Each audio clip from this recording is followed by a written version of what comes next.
నమస్తే రమ్ గారు. నమస్తే జయ. ఏదైనా ఒక చిన్న సిరీస్ స్టార్ట్ చేస్తారా? ఒక చిన్నగా ఒక 2-3 భాగాలు ఉండేలాగా. తెలివైన వీరలక్ష్మి కథ. ఓకే. ఒక ఊళ్ళో పూర్వకాలంలో నలుగురు అక్క చెల్లెళ్ళు ఉండేవాళ్ళు. అమ్మ నాన్న చనిపోయారు తొందరగా వాళ్ళకి. ఆఖరి పిల్ల కొంచెం లేటుగా పుట్టి. పెద్దక్కయ్యలు ముగ్గురికి పెళ్ళిళ్ళని, ఈ పిల్ల చిన్నపిల్ల. అక్కయ్యలే అమ్మా నాన్న లోటు తెలియకుండా పెంచుకున్నారు. ఆ పిల్ల పేరు వీరలక్ష్మి.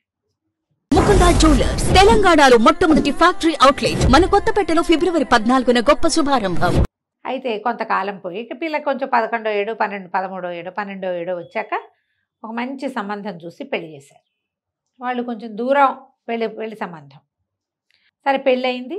అప్పట్లో పెళ్ళిళ్ళు అంటే ఎంతసేపు వాళ్ళు మన ఇంటికి రావడం, మన వాళ్ళ ఇంటికి వెళ్ళటం ఉండేది కాదు. ఏదో మాట్లాడుకునేవాళ్ళు, మధ్యవర్తులు వెళ్ళి చూసొచ్చి, లేకపోతే ఆ ఊళ్ళో ఉన్న వాళ్ళ చుట్టాలో ఎవరో ఆ పిల్లాడు పొడుగ్గా ఉన్నాడు, తెల్లగా ఉన్నాడు, పొట్టుగా ఉన్నాడు ఏదో చెప్పేవాళ్ళు. ఆస్తుంది స్వాస్తుంది అని. అసలు ఆ రోజుల్లో పొడుగు పొట్టి తెలుపు అందచందాల ధోరణే ఉండేది కాదు. అసలు చూసుకునే వాళ్ళు కాదనుకుంటాను కదండి. మధ్యస్థులే మాట్లాడి సంబంధం కుదిర్చేసి పెళ్లిలో డైరెక్ట్గా చూడటమే ఈ కాపురం చేసుకోవడమే అంతే. ఇంకా వేషాలు లేవు, అవకాశాలు లేవు అసలు. పాప దాని వేషం అనకూడదు కానీ ఇప్పుడు ఆ మాట వింటుంటే అమ్మో ఎంత కష్టం, అసలు అట్లెట్లా అనిపించేస్తుంది. అవును. కానీ ఇంకా నెల 2 నెలల గ్యాప్ లో పెళ్లి చేసుకోవడం కూడా ఇష్టపట్ల. ఒక 6 నెలలైనా మాట్లాడుకోవాలనుకుంటున్నారు. ఆ లోపల హాయిగా విడిపోవచ్చు కొట్టు తెచ్చి. సరే పెళ్ళయింది. పెళ్ళి దూరాభారం కదా, ఏకంగా పిల్లని కాపురానికే తీసుకెళ్తాంలే అన్నారు. 2 రోజులు 3 రోజులు వాళ్ళు గుంపంతా ఉన్నారు, వీళ్ళు గుంపంతా ఉన్నారు, అంతా అయిపోయింది. పిల్లాడు వెళ్ళిపోయాడు. పిల్ల ఇంకా ఇక్కడే ఉంది. సరే పిల్ల ఈడేరింది. ఉత్తరాలు రాశారు. పండగలకి అల్లుడు గారిని రమ్మని ఉత్తరాలు రాస్తుండేవాళ్ళు. తర్వాత అని వాయిదా వేసేవాళ్ళు. ఈ పిల్ల పెద్దదైంది బాగా. ఆ ఊళ్ళో పెళ్ళిళ్ళైన పిల్లలంతా కూడా పాతకాలంలో ఏమిటి పెళ్ళవగానే కాపురాలు గట్టం మూడు పెళ్ళం ఓ ఇంట్లోనే ఉండటం అవి ఉండేవి కాదు అప్పట్లో. అందరూ అట్ల తద్ది నోములని అవని ఇవని అత్తారిళ్ళకి వెళ్తున్నారు, వస్తున్నారు. మన పిల్ల ఏమీ లేదు. ఈ వీరలక్ష్మి వాళ్ళ అక్కయ్యే అట్టతద్దు నోములు అవి నోవించేసింది ఇంట్లో. వాళ్ళ పెద్ద అక్కయ్య నోములు నోవించింది. ఏవో పూజలు చేయించేవాళ్ళు. పుట్లో పాలు పోయితే పెళ్ళైన పిల్ల కదా, పెళ్ళిగైన పిల్లలతో ఏం చేయించాలో అవన్నీ చేయించేస్తుండే వాళ్ళు. చేశామని వాళ్ళకి ఉత్తరాలు పంపేవాళ్ళు. ఎప్పుడో ఎవరైనా ఆ ఊరు నుంచి వస్తే కబురు చేసేవాళ్ళు. అది దూరాభారం, ఎడ్ల బళ్ళ మీద రావాలి, టైం పట్టేది. ఆ అబ్బాయి ఎప్పుడూ రాలా వీళ్ళింటికి. కొన్నాళ్ళు పోయాక చాలామంది ఈ పిల్లతోటి వాళ్ళు కాపురాలకు వెళ్ళిపోయారు. ఈ పిల్లకి ఏమీ కాపురం లేదు, ఏమీ లేదు, అది ఇంట్లోనే ఉంటూ ఉండేది. ఇప్పుడు ఆ చుట్టుపక్కల వాళ్ళు ఆ మాట ఈ మాట ఆసెమ్మ ఓసెమ్మ అనుకునేవాళ్ళు. అనుకుని ఓనాడు ఎప్పుడో నీలాటి రేవు దగ్గర ఆ వీరలక్ష్మి వాళ్ళ అక్కయ్యల్ని నేలేశారు చుట్టాలంతా, ఆ ఊళ్ళో ఉన్న ఆడంగులంతా. ఏమిటి పిల్లని కాపురాన్ని పంపరా, మీ అందరికీ పిల్లలు పుట్టేస్తారు, అదేమిటి కాపురం లేకుండా ఇక్కడే ఉంది అనేసరికి వాళ్ళ అక్కయ్యలకి ఏం చేయాలో తెలియలే. వాళ్ళేమో దూరభారం అవటం వల్ల రావట్లేదో, ఏదో వ్యాపారంలో దిగాడని ఒక కబురు వచ్చింది, అదో ఇంకోటో ఆయన ఇంకెక్కడికైనా దూరదేశం పోయాడో వీళ్ళకి తెలీదు. చాలా ఆలోచించుకుని అక్కయ్యలు ముగ్గురు కన్ను గెలుపుకుని, కాదండి మా వెంకయ్య మరిది, వెంకయ్య అతని పేరు, ఆ పెళ్లి కొడుకు పేరు, మా వెంకయ్య మరిది గారికి బోల్డు వ్యవసాయం ఏదో వ్యాపారం కూడాటాను కొత్తగా మొదలుపెట్టారట, అవన్నీ చూసుకుని 4 చూసుకుని రావద్దు, వస్తారు ఎప్పుడో, వచ్చినప్పుడు పంపిస్తాం పిల్లని, ఏముంది అని ఏదో కోసారు. ఈ కోతలైనాయి. ఇప్పుడు పెళ్లి కొడుకు పేరు వెంకయ్య, ఆయనకి దూరాభారంగా వ్యాపారం ఉంది. ఈ వ్యవహారాలన్నీ మాట్లాడుకుంటారు. ఆడాళ్ళు కూర్చుని మాట్లాడుకుంటే ఏముంది, పూసలు గుచ్చేస్తారు చక్కగా. అట్లా వాళ్ళ ఇల్లు, వాళ్ళ వాకిలి, వాళ్ళ అమ్మ నాన్న అక్క చెల్లి మేనమామ మేనత్త వాళ్ళ పిల్లలు ఎవరెవరు ఏ ఊళ్ళల్లో ఉన్నారు ఈ డిస్కషన్ అంతా పెట్టారు ఆ చెరువు దగ్గర. ఆ ఊళ్ళోకి దొంగతనానికి ఒక గుంపు వచ్చింది. వాళ్ళల్లో ఒకడు ఏదో కొట్లో ఇంచి ఒకటి దొంగతనం చేసి వచ్చి చెరువు పక్కన ఉన్న రెల్లు పొదలో దాక్కున్నాడు. మొత్తం స్టోరీ అంతా గుచ్చిన పూసలన్నీ లెక్కెట్టుకుని రంగులు కూడా గుర్తుపెట్టుకున్నాడు. పొద మీద నుంచి లేచి నిలబడి చూస్తే చక్కగా మెళ్ళ నిండా నగలు పెట్టుకుని, చేతుల నిండా గాజులు కళకళలాడుతూ చెయ్యెత్తునుంది ఈ వీరలక్ష్మి. పిల్ల దగదగలాడిపోతుంది, మెళ్ళోనూ దగదగలే ఉన్నాయి. ఆ వెంకయ్య వేషం ఏదో గడితే ఈ పిల్లని కొట్టేయచ్చు అనుకున్నాడు వాడు. సరే అప్పటికి ఊరుకుని వీళ్ళందరూ ఇంట్లోకి వెళ్ళిపోయాక 3వ రోజు పొద్దునే చక్కటి బట్టలు ధరించి అత్తరేదో పూసుకుని కాస్త మరి పువ్వులు పళ్ళు అవి పట్టుకుని కొత్త చెప్పులు కిరుకిరుమంటూ ఉండగా వీళ్ళింటికి వేయించేశాడు దొంగ. అదేమిటి గుర్తుపట్టలేదా, నేనే వెంకయ్యనే అన్నాడు. వీళ్ళు అవునవును అన్నాడు. ఆ పిల్ల పెళ్ళి 5 సంవత్సరాలు అయింది. ఏం గుర్తుంటది? ఏం గుర్తుంటుంది? వాళ్ళు వెంకయ్యనని ఎవడొస్తాడు? ఫలానా ఊరు నుంచి వచ్చానన్నాడు, మా అమ్మ ఇట్టా ఉందన్నాడు, మా చెల్లి ఇట్టా ఉందన్నాడు, చెల్లిని కాపురాన్ని పంపించాం వీరవరం అన్నాడు. అవన్నీ కలుస్తున్నాయి. ఈ వెంకయ్య వీడేనో కాదో వీళ్ళకి తెలియదు, కానీ వెంకయ్యనని భావించారు అక్కయ్యలు. అనుమానం కూడా లేదు. అనుమానం లేదు. పిల్ల కొంచెం సిగ్గుబడి లోపలే ఉంది, కానీ మెల్లిగా భర్తకి పరిచయం చేయడానికి కాఫీ కాకపోతే ఏదో తీర్థం ప్రసాదం ఇవ్వడానికి దగ్గరికి వెళ్ళి చూస్తే ఇదేమిటి వీడు ఇలా ఉన్నాడు అనుకుంది పిల్ల. ఆహా. పెళ్లి నాటికి దానికి ఒక 12-13 సంవత్సరాలు ఉన్నాయి. అప్పుడు తనకు గుర్తుంది, తన మొగుడు తనకంటే పొడుగాటివాడు, చక్కగా అందంగా ఉన్నాడు, చాలా తెలివిగా ఉన్నాడు. ఇటు పిచ్చి మొహంలాగా ఉన్నాడా? వాడికి అప్పటికో 20 ఏళ్ళు ఉన్నాయి ఆ కుర్రాడికి. వీడు చూస్తే వీడంత తెలివిగా కనిపించట్లేదు, వీడి మొహము అందంగాను లేడు, మామూలుగా ఉన్నాడు, వెగటుగా లేడు, బాగానే ఉన్నాడు. కానీ బాగుండటం కాదు, వాడు చాలా బాగున్నాడు. వీడు తన మొగుడు కాదేమోనని పుట్టింది పిల్లకి. అక్కడికి ఓసారి 2 సార్లు మా ఆయన ఏమిటి ఇంత పొట్టిగా ఉన్నాడు, అప్పుడు ఇంకా పొడుగ్గా ఉన్నాడు కాదుటే అక్కయ్య అని అడిగేసరికి వాళ్ళ అక్కయ్య వేళాకోళ చేసి, వసిని నువ్వు అప్పుడు మీ ఆయన పక్కన నుంచున్నప్పుడే ఇలా అడిగారు. సిగ్గుపడింది పిల్లకి, ఏం చెప్పాలో తెలియలే. ఎక్కడో కొట్టేస్తోంది వీడు మొగుడు కాదేమో, వీడు మా ఆయన కాదు అని. ఎంత అనుకున్నా వీళ్ళు పడినివ్వటం లేదు అక్కయ్యలు. పైగా చుట్టుపక్కల వాళ్ళతో పడలేకుండా ఉన్నారు వాళ్ళు. పిల్లని కాపురానికి ఎప్పుడు పంపిస్తాం? అది 14వ ఏటే మెచ్యూర్ అయింది, ఇప్పుడు 18వ ఏడు వచ్చింది. 4 సంవత్సరాలు పిల్లని ఇంట్లో అట్టు పెట్టుకుంటే కష్టమే. ఆ ఊళ్ళల్లో అలా చేసేవాళ్ళు కాదు. మెచ్యూర్ అయ్యాక ఒక 2-3 నెలల్లో పంపేసేవాళ్ళు ఆ రోజుల్లో. బాగా పోషించి మెచ్యూర్ అయిన 3-4 నెలలకల్లా కాపురానికి పంపేసేవాళ్ళు. అప్పటి నుంచి స్టార్ట్ అయ్యేది వాళ్ళ కాంజుగల్ లైఫ్. ఇప్పట్లాగా 25 ఏళ్ళు రావాలి, 30 ఏళ్ళు రావాలి, పిల్లలు చిన్నపిల్లలు ఆ ఫీలింగ్స్ ఉండేవి కాదు. మెచ్యూర్ కాకపోతే చిన్నపిల్ల, వన్స్ మెచ్యూర్ అయిందా పెద్దదే. పిల్ల బలహీనంగా ఉంటే పోషించేవాళ్ళు దాన్ని బాగా, పోషణ చేసి పిల్లలు ఏపుగా ఉండేవాళ్ళు. ఈ పిల్లకి ఏం చేయాలో తెలియలేదు. అయితే వీళ్ళు ఏమన్నారు, ఇంకా 4 రోజులు ఉండండి, వారం రోజులు ఉండండి, శుభకార్యం అవి జరిపిస్తామని అడిగారు. అవేమొద్దు, మా ఇంటికి వెళ్ళి చేసుకుంటాము, ప్రయాణం పెద్దది, మరి పంపేసేయండి పిల్లని అన్నాడు. అనేసరికల్లా సరే, వాడికేంటి ఎక్కడ తన బండారం బయటపడుతుందో అని వాడి భయము.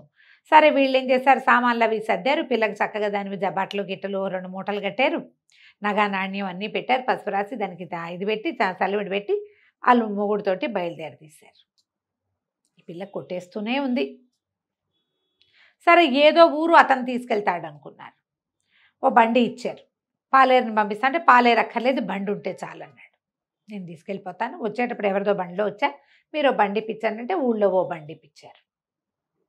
బండి వేసుకుని భార్యని వెంట పెట్టుకుని తీసుకుపోయి పిల్లని వెంట పెట్టుకున్నాడు. వీరలక్ష్మిని తీసుకెళ్ళి ఎంతో దూరం వెళ్ళిపోతాం అనుకుంది. ఇది అంత దూరం వెళ్ళల. మర్నాడు ఉదయం బయలుదేరారు. మధ్యాహ్నం కాస్త అయ్యేసరికి ఓ చోట ఒక పల్లెలోకి తీసుకెళ్ళాడు. ఆ పల్లెలో ఒక 10-12 ఇళ్ళు ఉన్నాయి. ఆ 12 ఇళ్ళు దొంగలవే. వాడు ఎక్కడికి తీసుకెళ్తాడు పాపం? వాడి ప్లేస్కే వాడు తీసుకెళ్ళాలి. వాడిని పాపం అంటున్నావు, పాపం నువ్వు. అక్కడి నుంచి ఆ గుడిసెల్లో ఒక పెద్ద గుడిసెగా ఉన్న దాని దగ్గరికి వెళ్ళి, అమ్మ తలుపు తీవే, కొత్త కోడల్ని తీసుకొచ్చాను, తీవే అని తలుపు కొట్టాడు. లోపల నుంచి ఒక ముసలి మామ వచ్చి తలుపు తీసింది. బంగార బొమ్మలా ఉంది. వీరలక్ష్మిని చూసేసరికి ఆవిడ సంతోషించేసింది. అయ్యి బాబోయ్ ఎంత బాగుంది పిల్ల, ఎంత చక్కటి పిల్లరా, ఎంత చక్కటి పిల్లని తెచ్చావరా నాయన, బంగారు కొండ అంది. సరే పిల్లని లోపల ప్రవేశపెట్టారు. అది బయటికి గుడిసెగా ఉంది కానీ లోపల బోలెడన్ని బట్టలు, ఒక దండం మీద బోలెడన్ని పట్టు చీరలు పడేసి ఉన్నాయి. వీడు ఎక్కడి నుంచో కొట్టేసుకొచ్చాడు వాడు. అక్కడి నుంచి ఇంతవి ఎన్ని వెండి సామాన్లో, బోల్డని వెండి సామాను. అవి కూడా ఏమి వీళ్ళకి పొట్లం చేస్తున్నట్టుగా లేవు, పక్కన బారేస్తున్నాయి అవి. మన ఇంట్లో వెండి సామాన్ అంటే మనం ఏం చేస్తాం, దాచుకుంటాం. దాచపోయినా వెండి కంచాలు ఓబొత్తి, గ్లాసులు ఓబొత్తి, ఇత్తడి గిన్నెలు ఉంటే గిన్నె మీద గిన్నె పెట్టి వైనంగా పెట్టుకుంటారు. మన ఇంట్లో సామాన్ అయితే మనం ఎక్కడి నుంచైనా తెచ్చినవైతే, ఇప్పుడు మనం ఊరెళ్ళి వచ్చాము, సామాన్లు ఎట్లా ఉంటాయి, బజార్ వెళ్ళి వచ్చాము, అవన్నీ కుప్పల్లా పడేసి ఉంటాయి. బయట నుంచి తెచ్చినవి కుప్పల్లా ఉంటాయి. ఆల్రెడీ ఇంట్లో ఎగ్జిస్టింగ్ సామాన్లు జాగ్రత్తగా పెట్టుకో, వైనంగా కుదురుగా మటసంగా పెట్టబడి ఉంటాయి. ఇక్కడ ఏం మటసాలు అవి ఏం లేవు, ఇసురు పడేసి ఉన్నాయి. ఇంకా సద్దని సామాన్లు అనమాట అవి. ఇంకా వాటిని సెగ్రిగేట్ చేసి దేనికి దానికి సెపరేట్ చేయబడలా. అమ్మో ఊరి నిండా దొంగతనాలు అవుతున్నాయి, ఈ చచ్చినవాడు ఆ దొంగ కాబోలు భలే దొరికేసాను, ఇప్పటికి ఎలాగా కనిపెట్టేసింది పిల్ల. పెట్టేస్తే దానికి అర్థమైపోయింది. ఎందుకంటే వాళ్ళది పల్లె కాదు, దానికి తెలిసినంత మటుకు 7 ఇళ్ళే ఉండటమేమిటి, పూరిల్లు ఉండటమేంటి, వాళ్ళది మండుబా ఇల్లు గుర్తుంది, తన ఆడబడుచు వాళ్ళు చెప్పినవి. ఉయ్యాల బల్ల ఉంది మా ఇంట్లో, తోట ఉంది, ఇక్కడ తోట లేదు ఏం లేదు, ఉయ్యాల బల్ల లేదు, అంతా ఒకటే రకంగా ఉంది. సరే బాగా ఆలోచించుకుని ఏం చెప్పిందంటే, అత్త మరేమో మాకు అట్ల తద్ది నోవు ఉంది, నోవు తీర్చకుండా కాపురం చేసుకోకూడదు, మరి మా ఇంటి దగ్గరే ఉండు, నోవులు తీర్పించి పంపిస్తామని మా అక్కయ్య వాళ్ళు చెప్తే నీ కొడుకేమో నీకు నన్ను చూపించాలని తీసుకొచ్చేసాడు, మరి అట్ల తద్ది నోవులు చేసుకోవాలత్త, నోవు చేసుకుని అప్పుడు కాపురం పెట్టుకుంటాము అన్నది. అని చెప్పేసరికల్లా ముసలావిడంది, అవును రోయ్, దేవుళ్ళతో చాలా కష్టం, అవన్నీ చెయ్యాలి మనం, అవన్నీ పట్టుకురమ్మంది. సరే ఏమేం కావాలో చెప్పమన్నాడు. ఇప్పుడు పిల్ల బాగా ఆలోచించి కొబ్బరికాయలు, గిబ్బరికాయలు, తమలపాకులు, గిమ్మలపాకులు, కాటిక్కాయలు, గీటిక్కాయలు, చేటలు, గీటలు, పీటలు, గీటలు అని మొత్తం వాడి కాగితం తెచ్చుకున్నాడు, రాసుకున్నాడు ఫుల్. చేటలు 3, గీటలు 3, కొబ్బరికాయలు 3, గిబ్బరికాయలు 3, కాటికాయలు, గిటికాయలు, పసుపు కుంకం గింకం, పసుపు గిసుపు, ఇక దాని ఇష్టం లిస్ట్ అంతా చెప్పింది. వీడు అన్నీ రాసేసుకున్నాడు. సరే తెస్తానన్నాడు. వాడు పోయాడు.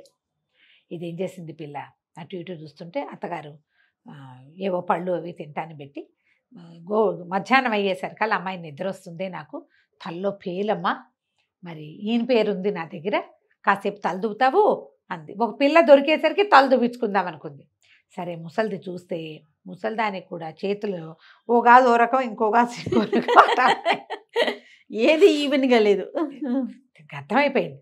ఇప్పుడు ముందు ముసలిదాన్ని వదిలించుకోవాలి, తర్వాత మొగుడు వాడిని వదిలించుకోవాలి. సరే ఏం చేసింది, కొంచెం ఎండలోకి అత్తగారిని కూర్చోబెట్టి ఆ ముసలమ్మని తలదువ్వటం మొదలుపెట్టింది. తలదువ్వుతుంటే అడట నిద్రపోతుంది. ఏం చేసింది పిల్ల, ఎంత తెలివిగలదంటే అది కంచి పారిపోవాలి, వీళ్ళకి దొరకకూడదు. ఆ పక్కనే ఒక మడ్డు కత్తి పెట్టుంది.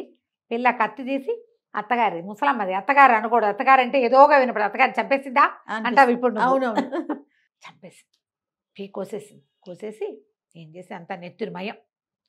ఆ మెల్లిగా లేచి ఈవిడేమో రాట్నం వడికేందుకు రాట్నం కూడా కొట్టుకొచ్చాడు వాడు ఎక్కడో, ఆ రాట్నం దగ్గర కూర్చోబెట్టేసింది బాడీని. ఆ తల పట్టుకెళ్ళి ఆ పొయ్యి దగ్గర పైన చూరుకి వేళ్లాడు కట్టి ఆ పొయ్యి మీద ఒక పెనం పెట్టింది. పొయ్యి కాలుతోంది, పెనం పెట్టేసి బయటకు యువతలకు వచ్చేసింది. ఇప్పుడు ఏం చేయాలి, చేతులు కాళ్ళు కడిగేసుకుంది. దీని మీద దండం మీద బోలెడన్ని పట్టు చీరలు ఉన్నాయి, చెప్పాక ముందే చీరలు ఉన్నాయని. చకచక ఏం చేసి ఒంటి మీద ఉన్న చీర అంతా నెత్తుటిమైపోయింది. చీర ఓడదీసి పక్కన పారేసి శుభ్రంగా పట్టు చీర కట్టుకుంది. అక్కడి నుంచి జుట్టు జడ అల్లుకుని వచ్చేటప్పుడు దానికి ఇంత బారెడు జుట్టు అంతా ఓడదీసేసి ముందుకి వెనక్కి వేసి జుట్టు అంతా ఇంత జీబు కంపలా వచ్చేలాగా చేసుకుంది.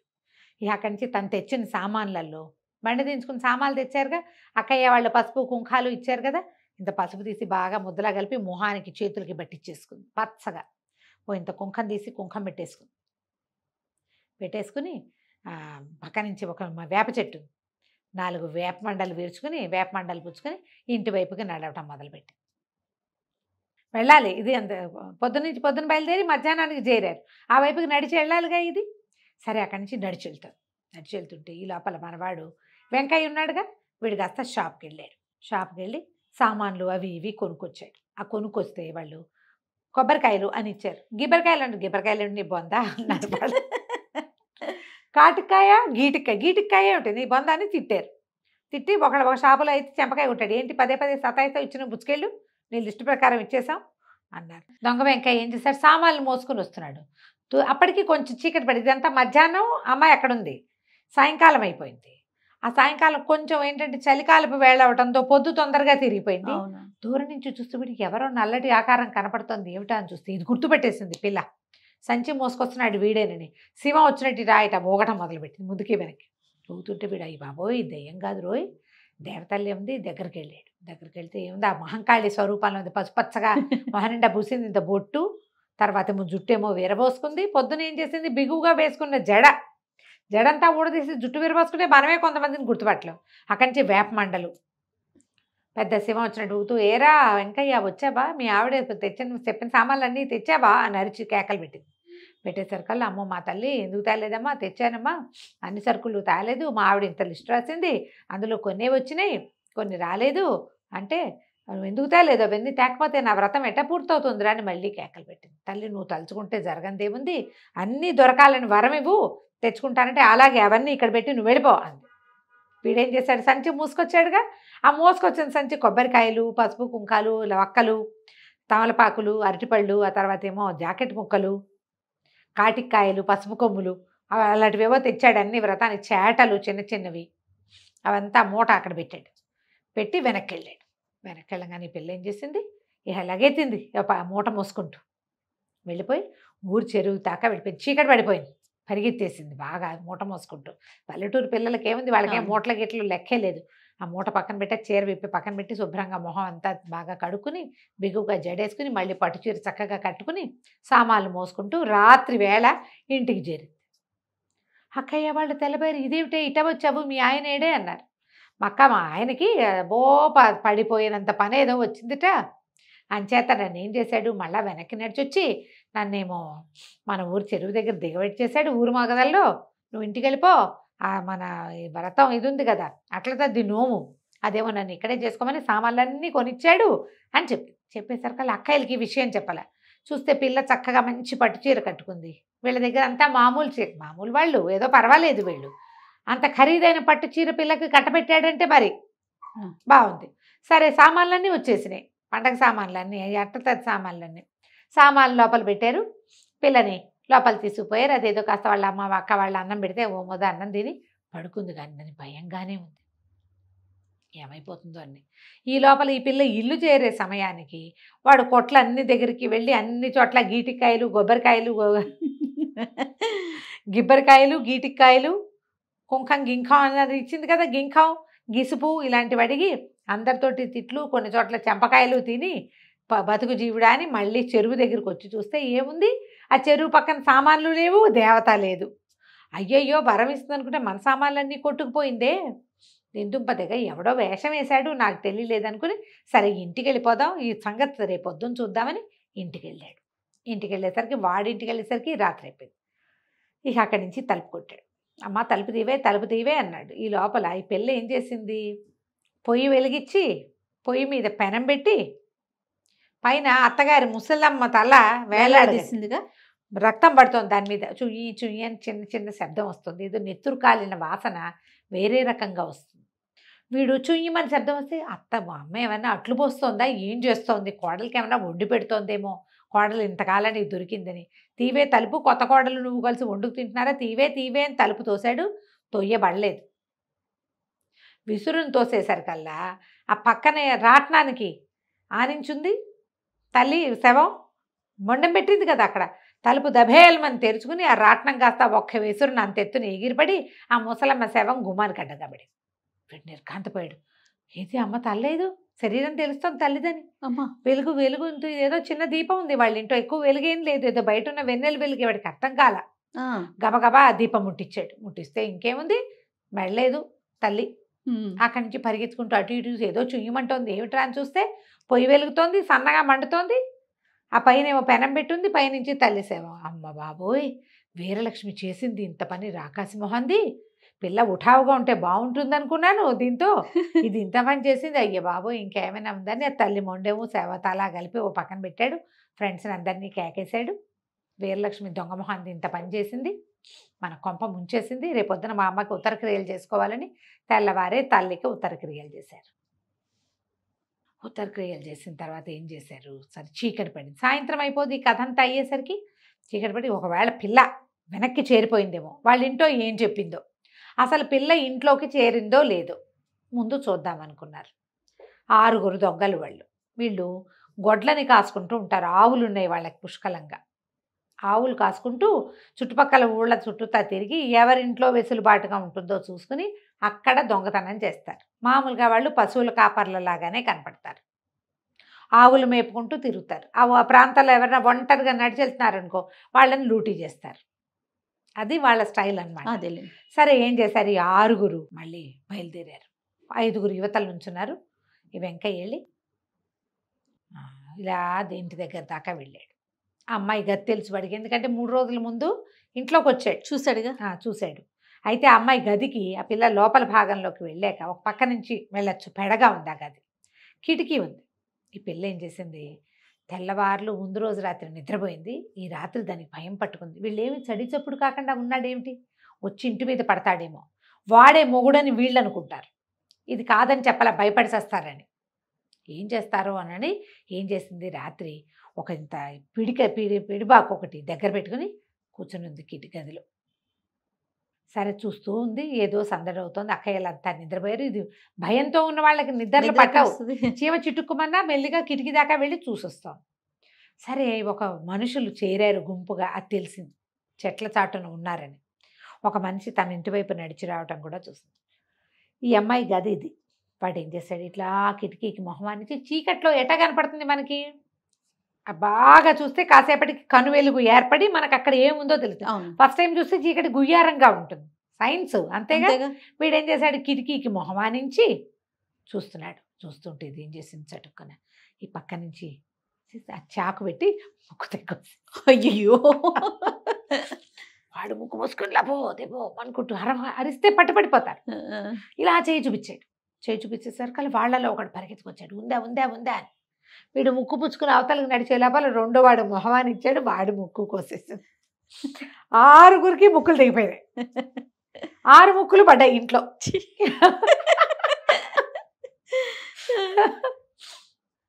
ఈ పిల్లకి నెత్తురు భయాలు అవి ఏమి లేవు. అందరూ 6 ముక్కులు మూసుకుని లబో దిబోమని, లబో దిబోమని ఏమంటారు, అంటానికి కూడా అరిస్తే లాభం లేదు, అరిస్తే పట్టుబడిపోతారు. ఇళ్ల మధ్యలో అరుపులు కేకలు వినపడకూడదు. నా ముక్కు కోసేసినట్టు నువ్వు అసలు వాళ్ళ ఇంటికి ఎందుకు వెళ్ళావు, నువ్వెవరు, దొంగ. ఏం చేస్తారు, ముక్కులు మూసుకుని నెత్తుళ్ళు ఓడుకుంటూ పరిగెత్తారు. పరిగెత్తి ఏం చేశారు, పారిపోయారు. ఏం చేయాలో తెలియదు, ముక్కులకు ఏం చేయాలో తెలియటల్లా. ఈ పిల్ల ఏం చేసింది, గబగబా వంటింట్లోకి వెళ్ళి ఒక ఇత్తడి పళ్ళెం, ఇంత పళ్ళెం పట్టుకొచ్చి ఈ కింద పడ్డ ముక్కులని ఏరి అందులో పెట్టింది.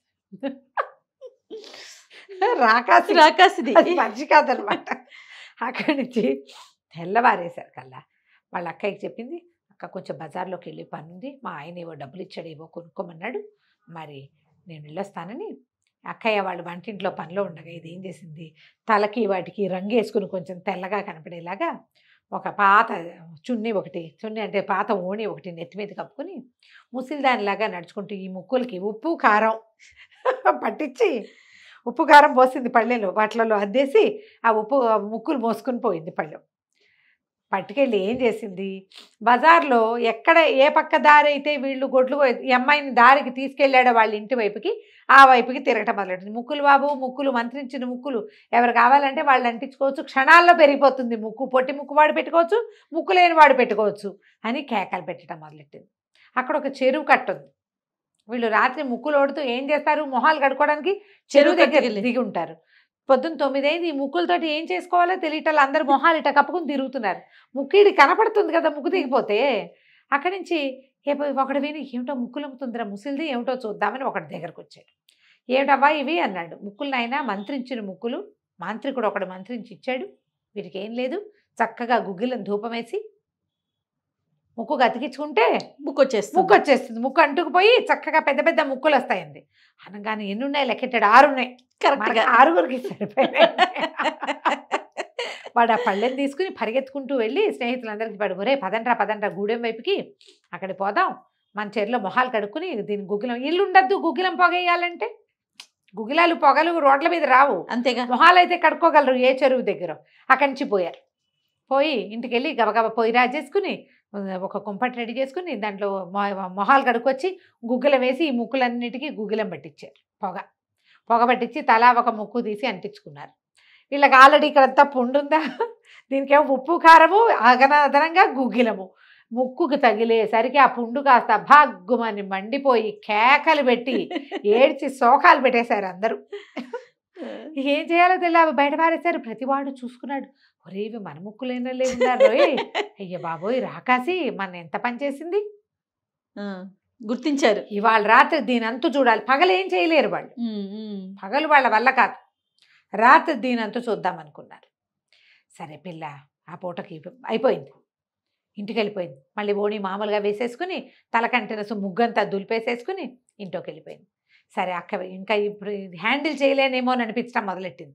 వాళ్ళ అక్కయ్యకి చెప్పింది, అక్కయ్య ఇందాక పొద్దున్న చెరువు దగ్గరికి నీళ్ళకి వెళ్ళినప్పుడు ఎవరో వెనకాల దొంగలే, వాళ్ళు మన ఇంటి మీద పడతారో ఏమిటో, దొంగలు ఊళ్ళోకి వెళ్దామని అనుకుంటున్నారు, 6 ఇళ్ళు మాట్లాడుకున్నారు, మన ఇంట్లోకి వస్తారేమో, వీళ్ళందరికీ చెప్పద్దు, పిల్లలు బావా వాళ్ళంతా కంగారు పడతారు, మన ఇద్దరమే హ్యాండిల్ చేద్దామే అని చెప్తే, సరే వాళ్ళ అక్కయ్య దీనికంటే ధైర్యస్తురాలు. ఆవిడ ఏం చేసింది, అంత రుబ్బురోలు ఉంది, వాళ్ళు ఈజీగా ఎత్తేయగలరు దాన్ని. ఆ రుబ్బురోలు తెచ్చి దీని గదిలో పెట్టి అది ఈ అమ్మాయి గది వాకిలి గుమ్మానికి దగ్గరగా ఉంటుంది. ఎవడైనా గుమ్మం దాటుకుని లోపలికి వస్తే రుబ్బులే పెట్టి పగలగొట్టేద్దాం తలకాయ అనుకున్నారు.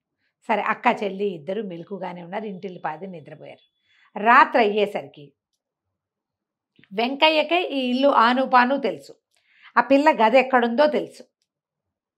వాడు అలాగా తలుపు తీసుకుని అమ్మడి గదిలోకి వచ్చేసాడు, వీరలక్ష్మి గదిలోకి.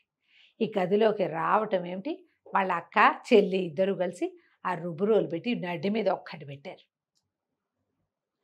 అదిరిపోయింది. అక్కడి నుంచి ఇంత రోలు పెట్టి కొట్టారు. ఇంత రోకలు ఉంటాయి పచ్చడి బండ, అది పెట్టి నెత్తి తలకాయ చిత కొట్టారు. చిత కొట్టి ఇప్పుడు ఏం చేయాలి వీడిని? వాళ్ళ ఇంట్లో ఒక పెద్ద పెట్టుంది, చెక్క పెట్టే భోషాణం లాంటిది, పాత బట్టలు పెట్టారు. ఈ మనిషిని ఇద్దరిని ఎత్తి ఇద్దరు కలిసి ఆ పెట్లో పడేసి తాళం పెట్టారు. పడుకుని నిద్రపోయి రారు. ఈ లోపలికి వెళ్ళిన వాడు బయటికి రాకపోవటంతో వాళ్ళు ఊరుకున్నారు. ఈ లోపల ఏమైంది, కుక్కలేవో మురుగుతున్నాయి, వీళ్ళు బెదిరారు. ఆ పిల్లని చంపేస్తానన్నాడు వాడు. చంపేసి వాడి దారి వాడు పారిపోయి ఉంటాడు, వాడే వస్తాడు అనుకుని మిగిలిన తోడొచ్చిన 5 వెనక్కి వెళ్ళిపోయి. తెల్లవారేసరికి వీరలక్ష్మి ఏం చేసింది, ఒక మళ్ళీ ముసిలి వేషం వేసుకుని ఓ బండిని పిలిచి ఈ భోషాణం పెట్టని ఆ బండిలో పెట్టుకుని తీసుకుపోయి తీసుకెళ్ళేసరికి అలా ఒక చెరువుగట్టు దాకా వెళ్ళింది. చెరువుగట్టు దగ్గర దాన్ని దింపి బండి వెళ్ళిపోరా అని పంపించేసి ఆ భోషాణం పక్కన కూర్చుంది. ఈ 5 దొంగలు కనపడ్డారు ఆవిడికి, అమ్మాయికి. వాళ్ళు ఆవులు తోలుకొస్తారు చెరువులోకి. అమ్మో యావా భలేగా ఉందని పలకరించారు. ఏందవ్వా ఏంటంటే, నాయనా బాబు ఈ పెట్టా మాకు చిరకాలంగా ఉంది మా ఇంట్లో, పెట్లో నా లక్ష్మీదేవి ఉంది, బోల్డ్ అంత డబ్బులున్నాయి, నేనేం చేసుకుంటాను ముసలిదాన్ని, కమ్మగా పాలు తాగుదామంటే ఒక్క ఆవు లేదు నా దగ్గర, అందుకని ఈ భోషాణం పెట్టని ఎవరికైనా ఇచ్చేసి ఒక ఆవుని దోణ్ణి కొనుక్కుందామని కూర్చున్నాను నాయన అంది. ఏముంది పెట్లో ఏముంది అని అడిగారు వాళ్ళు. తరతరాలుగా మాకు సంపద వస్తున్నదంతా ఇందులోనే ఉంది, ఆ పెట్టె కూడా తీయలేను నేను, నాకెందుకు, ఆవు దూడ ఉంటే చాలు అనగానే పెట్టిస్తావా మాకు ఇస్తామన్నాడు. ఎందుకు ఇవ్వను, ఒక ఆవుని బోధోడిని ఇస్తే ఇస్తాను అనేసరికల్లా ఏముందో చూస్తాను తాళం ఇవ్వన్నారు. అనేసరికల్లా నాయన భలేవాడివి, అట్లా తీయకూడదు, ఇది ఎన్నేళ్ల నుంచో మూత పెట్టి ఉన్నది, దీన్ని చక్కగా దీనికి ధూపం వేసి చక్కగా స్నానం చేసి మనం ధూపాలు అవి వేసి అప్పుడు తాళం తీస్తే లక్ష్మీదేవి బయటకు వస్తుంది, లేకపోతే శంకిడిలాగా మీద పడి పీక్కు తింటుంది. ఇప్పుడు కనుక తీసేవా, నువ్వు స్నానం లేదు పానం లేదు, తాళం తీస్తే నీ మీద అమ్మవారు అయ్యి అది మీద పడుతుంది, భూతక్కి అవుతుందని బెదిరించింది. ఆ రోజుల్లో ఆ నమ్మకాలు ఉండేవి. పాతకాలపు భోషాణ పెట్టెలు తీస్తే అందులోంచి బుస్సుని పావులు వచ్చేవి, అలా కథలు ఉన్నాయి కదా. వీళ్ళేమనుకున్నారు, ముసలిదేమో చూస్తే డబ్బులు కాదు దానిలాగానే కనపడుతోంది, పెట్టేమో మంచి దిట్టంగా ఉంది, దానంతా వెండి పువ్వులు అవి తావడాలు చేస్తున్నాయి, ఏదో ఉంటుంది, ఇది చెప్పేంత పేద సంపద కాబోయినా ఎంతో కొంత ఉండకపోతుందా, తాళం తుప్పెక్కిన పాత తాళం. సరే ఏమనుకున్నారు, ఇదిగో ఆవులున్నాయి, ఏ కావాలో తీసుకోమంటే మంచి దిట్టంగా చక్కగా నున్నగా నిగనిగలాడుతూ కళకళలాడుతున్న ఒక ఆవుని దూడిని సెలెక్ట్ చేసుకుంది ముసలి వేషంలో ఉన్న వీరలక్ష్మి. ఆవుని దూడిని నేను తోలుకుపోతాను, మీరు దీన్ని చక్కగా మీ ఇళ్ళకి తీసుకుపోయి మీరు 5 శుభ్రంగా తలంట్లు పోసుకుని స్నానాలు చేసి దీనికి ధూపం వేసి మీరు కూడా ఆ ధూపం కాస్త పీల్చి అప్పుడు తాళం తీయండి అని తాళం చేతులు పెట్టింది. వీళ్ళలో ఒకడికంటే ఒకడు ముందు వెనక అనుకోవడానికి వీల్లేదు, భయం అందరికీ కూడా.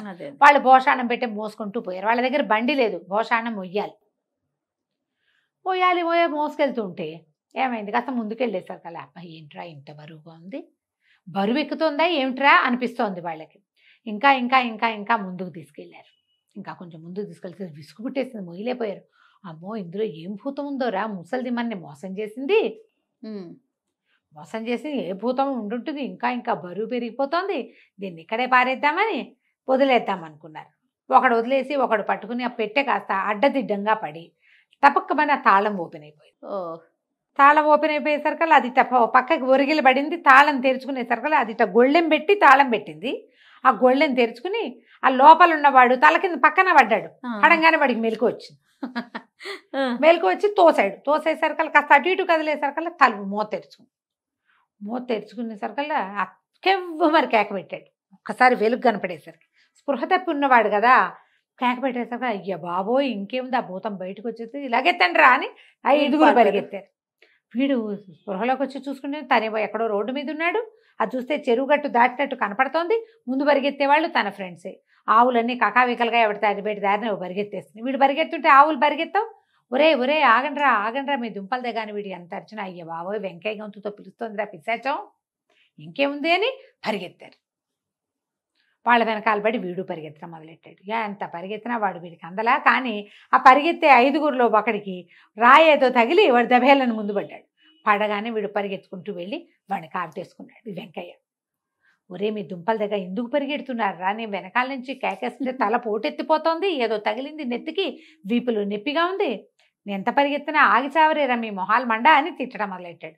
ఎప్పుడైతే వీడు బూతులు తిట్లు అందుకున్నాడో అప్పుడు పడ్డవాడికి వీడు దయ్యం కాదు వెంకయ్య అని తెలిసింది. అర్థమైంది. నువ్వెక్కడి నుంచి వచ్చావురా పెట్టిలోకి అన్నాడు. నాకేం తెలుసు, దాని ఇంట్లోకి అడుగు పెట్టా, తర్వాత పెట్టిలోంచి బయటకు వచ్చాను అనగానే అమ్మ బాబోయ్ అని ఓ అన్నయ్య ఓ బావయ్య అని కేకేసి వాళ్ళని ఆపాడు. ముందు పారిపోతున్నాడు నలుగురిని. వాళ్ళు కూడా వెనక్కి వచ్చారు. పిశాచం పట్టేసుకుంది వేయండి అనుకున్నారు. దగ్గరకు వస్తే వెంకయ్య. ఏం జరిగింది అంటే ఏదో పెట్టి కొట్టారురా నన్ను ఆ పెట్టెలో పడేసినట్టున్నారు. ఆ పెట్టె వీడికి అప్పచెప్పి ఆవు దూడ పట్టుపోయింది. అది ఓహోహో చక్కటి ఆవు దూడ, పెద్దవి, బోళ్ళు పాలిచ్చేది, అది కాస్త పట్టుపోయింది. దీన్ని బతకనివ్వకూడదు, ఏమైనా సరే ఈ పిల్లని ఎత్తుకుపోయి ఎక్కడైనా వేసేసేయాలి. సరే ఏం చేశారు, మళ్ళీ వెళ్దాం అనుకున్నారు. మళ్ళా 2 రోజులు ఆగారు. ఈ పిల్లకి భయంగానే ఉంది. 2 రోజుల్లో ఏమీ అవల. సరేలే బుద్ధి వచ్చింది, కొన్నాళ్ళు ఇంకా ఊరుకుంటారనుకుంది. వాళ్ళు కూడా వెంటనే వెళ్తే అది జాగ్రత్త పడుతుంది. కొద్ది రోజుల పాటు ఇంకా ఊరు వైపుకే వెళ్ళాల. దాంతో మెల్లిగా రోజు భయపడుతూ నిద్ర మెలకుగా ఉండేది. క్రమంగా గాఢంగా నిద్ర పట్టడం మొదలుపెట్టింది. తగ్గిపోయింది ఈ ఎద్దడి అని అనుకుంది. ఆవు దూడని పట్టుకొస్తే మా ఆయన కొనిచ్చాడని చెప్పింది అక్క వాళ్ళకి. చెప్పింది కానీ అసలు సంగతి మాత్రం విషయం ఇంకా చెప్పలేదు. సరే చెప్పకుండా ఇంట్లోనే ఉంటుంది. ఒకరోజు ఏమైంది, రోజు రెక్కి చేసేవాళ్ళు వీళ్ళు. ఈ పిల్ల ఏం చేస్తుందని ఎవడో ఒకడు వచ్చి చూసి వెళ్ళేవాళ్ళు. అది సాయంకాలాలు నొలక మంచం వేసుకుని చీకటి పడ్డాక చల్లగాలికి వెనకాల పెరట్లో పడుకుంటుంది. 4-5 రోజులు చూసి ఇది సాయంత్రం పూట పడుకుంటోంది వీరలక్ష్మి పిల్లది అని తేల్చుకుని ఏం చేశారు, ఒకనాటి రాత్రి వేళ ఆ అమ్మాయి నొలక మంచం వేసుకుని దొడ్లో పడుకునేది చల్లగాలికి. అక్కయ్య వాళ్ళు కూడా సరే లేని ఊరుకునేవాళ్ళు. ఇంట్లోనే కదా, మన పెరట్లోనే, ఏం భయము, గేట్ ఎలాగూ వేసి ఉంటుంది. గేటు తాళం తీసుకుని వీళ్ళు చక్కగా నొలక మంచం మీద పడుకుని పిల్లని 4 పక్కల ఎత్తుకుని బయలుదేరారు. మంచం కోళ్ళు సులువు కదా పట్టుకోవటం. సరే ఒకటి తప్పితే ఒకడు మార్చుకుంటున్నారు. వెంకయ్యకి గట్టిగానే దెబ్బలు తగిలినాయి. 4గురే వచ్చారు. అక్కడి నుంచి ఏం చేసింది, ఒక కాసేపు దూరం వెళ్ళిన తర్వాత గాలి మారినట్టు తోచింది పిల్లకి. చల్లగాలి, మన దొడ్లో గాలి వేరు, రోడ్డు మీదకి పోయేసరికల్లా వేపగాలి రంపగాలి తగులుతుంది. ఎంత గాలి వేస్తుందో ఇంట్లోకి వెళ్ళిపోదాం అనుకుంది. మెలకు వచ్చి చూసుకుంటే ఇంకేముంది, తను ఎక్కడికో వెళ్ళిపోతుంది. కింద వీళ్ళు ఎవరో ఉన్నారు, ఎవరో మోస్తున్నారు. బాగా చూసి ఏం చేసింది, నులకలోంచి చెయ్యి పోనిచ్చి ఒక్కోడిని వీళ్ళు ఇలా పక్కకి మోస్తున్నారు, మోయటానికి వీలుగా తలలు దడివి అందరికి ఇంతంత పిలకలు ఉన్నాయి వాళ్ళకి. ఆ కాలంలో పిలకలు ఉండేవి. ఆ పిలకని నులకదారాలకి వేసి కట్టేసేసి నులకదారానికి వేసి కట్టేసి సరే ఏమైంది, మధ్యలో ఏం చేస్తారు, తలవాడు కాళ్ళకి కాళ్ళవాడు తలకి మార్చుకోవాలి. ఇంకేం మార్చుకోవాలి, ముందేదో మార్చుకున్నారు. చల్లగా సర్దు కూరుకున్నారు. బయలుదేరి ఒక చింత చెట్టు కింద నుంచి వెళ్తుంటే ఇది మెలకుగా కూర్చుందిగా పిల్ల. చింతకొమ్మ ఒకటి అందుకుని చింత చెట్టు ఎక్కేసింది. వీళ్ళు చూసుకోలేదు, మాటల్లో పడ్డారు. బరువు తగ్గింది, అలా ఊహ రాలా. ఆ పెద్ద నుయ్యి ఉందట వాళ్ళ ఊళ్ళో, చాలా పెద్ద నుయ్యి. ఆ నుయ్యి దాకా తీసుకెళ్ళి ఏం చేశారు, ఒకేసారి ఇచ్చే దీన్ని ఎత్తేసేద్దాన్ని రాని ఆ మంచం ఎత్తి వేసేయబోయారు. మంచం ఏమో వీళ్ళ పిలకలకి మంచం వేసి కట్టేసింది. మంచం కట్టేసింది కదా, ఇంకేముంది, 4 అందులోనే. 4 ఊతంగా వెళ్ళి నూతులు పడ్డారు. లబో దిబో కేకలు అరుపులు. నూతులో పడి మునిగిపోలా. మంచం ఒకటి కాసేసింది బాగా, కానీ లోపలికి పడిపోయారు. ఈ చింత చెట్టుకి కూర్చుందిగా పిల్ల. మెల్లిగా తెల్లబారుతుంటే చిగురేదో కాస్త ఆకులు నిద్ర రాకుండా చెట్టు మీద నిద్రపోయింది అనుకో, దెబ్బకిన కింద పడుతుంది. ఏ జంతువు వస్తుంది కదా, ఆకులు తుంపి నోట్లో వేసుకుంటే అబ్బా చింత చిగురు పుల్లగా ఉంది, కోసుకుందామని అందిన మేరకి చింత చిగురు అంతా చెంగులో వేసి మూట కట్టుకుని ఒక్కో చింత చిగురు తింటూ కూర్చుంది అక్కడ. ఈ నూతులో పడిన వాళ్ళు తెల్లారేసరికి కేకలు అరుపులు. ఇంతలో ఏమైంది, ఎవరో ఒక 5-6 వ్యాపారస్తులు పొద్దున్నే ఎక్కడి నుంచో బయలుదేరి వస్తున్నారు. ఆ వస్తున్న వాళ్ళంతా విన్నారు. వినేసరికి ఎవరో పడిపోయారు, నూతులో పడ్డట్టున్నారు, ఏమిట్రా అని లేవదీస్తే ఆ వ్యాపారస్తుల్లో ఒకడు అసలు వెంకయ్య, ఈ వీరలక్ష్మి భర్త. ఓహోహో. అతను వ్యాపారం పని ముగించుకుని పిల్లని తీసుకెళ్దామని వస్తుంది. ఇప్పుడు వస్తున్నాడు. వస్తుంటే సరే బయటికి తీసుకొచ్చాక బయట వాళ్ళు ఏం చేశారు, ఆ చుట్టుపక్కల అక్కడ ఇక్కడ వెతికి ఏవో తాళ్ళు కర్రలు అవి ఇవి వేసి, ఏమైంది బాబు ఏంటి బాబు ఏంటంటే, అయ్యి బాబు ఈ పిల్ల ఏమైనా మావాడు మాకేమో చాలా ఇబ్బంది అయిపోయిందండి. వీరలక్ష్మి ఒక బ్రహ్మరాక్షసి, ఆ పిల్ల మా ఆవులు కొట్టేసింది. మరి దాన్ని తీసుకెళ్ళి ఎలాగైనా దాన్ని అంతు చూద్దాం అనుకుంటే మా నెత్తులు కట్టేసేసి దీనికి తామేం చేశారో వాళ్ళు చెప్పల. వీరలక్ష్మి అని ఒక పిల్ల ఆవు దూడాన్ని కొట్టేసింది. మావాడు ఒక నడు విరకొట్టింది పాడు పిల్ల అని చెప్పారు. చెప్పేసరికల్లా ఇతను గుండు మండిపోయింది. నా పేరు పాడు చేస్తోంది కదా, ఇది ఫలానా వాడి పెళ్ళామంటారు, పెళ్ళైపోయిన పిల్ల కదా.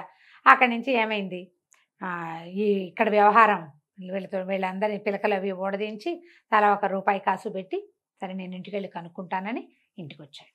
వచ్చేసరికల్లా వీళ్ళెవరూ మంచినీళ్ళు కూడా ఇవ్వాలి, వాళ్ళకి అసలు తెలియదు. వాళ్ళు ఇంకో వెంకయ్యని చూశారు. మళ్ళీ లోపలికి వచ్చేసరికల్లా వాళ్ళు ఎవరు పలకరించలేదు. ఎవరండి ఏం కావాలి, ఏమిటి నన్నే గుర్తుపట్టలేదా వెంకయ్యని అని కసురుకున్నాడు. ఈ పిల్ల మల్లెపూ చింత చిగురు కోసుకొచ్చింది కదా, దొడ్లో కూర్చొని చింత చిగురు నూరుతోంది పచ్చడి పొద్దున్నే సద్దెన్నాల్లోకి. ఎప్పుడు కొత్త గొంతు వింటే అది బయటకు వచ్చేసరికి మొగుడిని గుర్తుపెట్టింది. ఈయననే మా ఆయన అన్నది. అనేసరికల్లా అక్కయ్య వాళ్ళు అన్నారు, అదేమిటే మొన్న ఇట్లా లేడు కదంటే, అబ్బాయి అప్పుడు ఏదో ఒంటో బాగుంటే కట్టా ఉన్నాడు, ఈయనే మా ఆయన. ఒంట్లో బాగోపోతే మారిపోయాడు. మీరు సరిగ్గా చూడలేదు, నాకు తెలుసు కదా, నేను వాళ్ళ ఇంటికి వెళ్ళాను కదా అని అట చెప్పింది. చెప్పేసరికి సరే సరేనని అల్లుడు గారికి మంచినీళ్ళు తెచ్చిచ్చారు. మాట్లాడారు, ఏదో పలహారం పెట్టారు. పలహారం పెడితే ఇతను అన్నాడు, ఏం పెంపకం అండి మీ పెంపకం? 4 అక్కయ్యలు 3 బావలు ఉన్నారు. ఈ పిల్ల మీ పిల్ల ఏమన్నా మంచి పిల్లైనా అసలు? ఇంత దూరం వచ్చి మీ సంబంధం చేసుకుంటే ఈ పిల్ల ఏమిటి, వాళ్ళు ఎవరిదో ఆవు దూడ కొట్టేసిందిట, వాళ్ళు ఎవరినో నూతులో పారేసింది, వాడు ఎవరినడ్డో విరకొట్టిందిట, ఇటాడి పనులు చేసే పిల్లని ఎవడ కాపురం చేసుకుంటాడండి? హాత్తెరి అని కేకలేశారు. కేకలేస్తే ఎవరికి ఏం చెప్పాలో తెలియలా. వాళ్ళ పెద్దక్కయింది, అబ్బాయి వాడు దొంగవాడండి, మా ఇంట్లో జొరబడ్డాడు అందుకని కొట్టాము, అంతకంటే ఏమీ లేదని. మిగిలిన అక్కయ్యలు ఇద్దరు తెల్లమొహాలు వేస్తున్నారు, అసలు ఏం జరిగిందో కూడా తెలియదు కదా. అక్కడి నుంచి వీరలక్ష్మి నేను నచ్చ చెప్పుకుంటానులే మా ఆయనకి, మీరంతా వెళ్ళండి అని మొగుడు దగ్గర కూర్చుని, బాబు 20 రోజుల క్రితం ఒకడు నీ పేరుతోటి వచ్చాడు, వాడు నన్ను తీసుకుపోయాడు, అక్కడి నుంచి ఇన్ని రకాలుగా తప్పించుకుని ఇట్లా చేశాను, లేకపోతే నీ పెళ్ళాన్ని నేను వాడెవడికో పెళ్ళాన్ని అయ్యేదాన్ని, మేము వీళ్ళెవరు గుర్తుపట్ల, నేను అక్కడికి అంటూనే అన్నాను, ఇవి మా ఆయన కాదే అంటే వీళ్ళు వినిపించుకోలేదు, వాళ్ళకి తెలిసి చావలేదు, ఊళ్ళో అంతా చెవులు గూటిచ్చేస్తున్నారు, మమ్మల్ని కాపురాన్ని పంపలేదని. అంటే అప్పుడు ఆవు కొట్టేసింది అని చెప్పారు, కానీ ఏం జరిగింది అనేది వాళ్ళు మొత్తం అంతా ఎందుకు చెప్తారు? మేము దొంగతనానికి వెళ్ళామని చెప్పారు కదా. అప్పుడు అతను సర్దుకున్నాడు, మొత్తం అంతా కనెక్షన్ పెట్టుకుని ఆలోచించుకున్నాడు, వీళ్ళు చెప్పింది కరెక్ట్. సరే అమ్మ ఇట్టడి పనులు చేయబోక జాగ్రత్తగా ఉండాలి, ఇంకా ఈ ఊళ్ళో ఉండొద్దు, ఆ దొంగ వాళ్ళు వస్తే మళ్ళీ ఇబ్బంది అవుతుందని, సాయంకాలమే నేను పిల్లని తీసుకెళ్తాను, బండి ఏర్పాటు చేయండి అని బండి ఏర్పాటు చేసుకుని వీరలక్ష్మిని కాపురానికి తీసుకుపోయాడు. వాళ్ళ ఊరు ఇక్కడికి 50 కోసల దూరం ఉంది. ఆ ఊరికి దొంగలు రారు కదా, సరే అందుకని అక్కడికి తీసుకుపోయాడు. కథ కంచికి మనం ఇంటికి. మొత్తానికి మామూలు వీరలక్ష్మి కాదు రమ్మ గారు, ఊహకందని పనులన్నీ చేసింది మొత్తానికి. అంతే. రైట్ అండి, నమస్తే. నమస్తే జయ.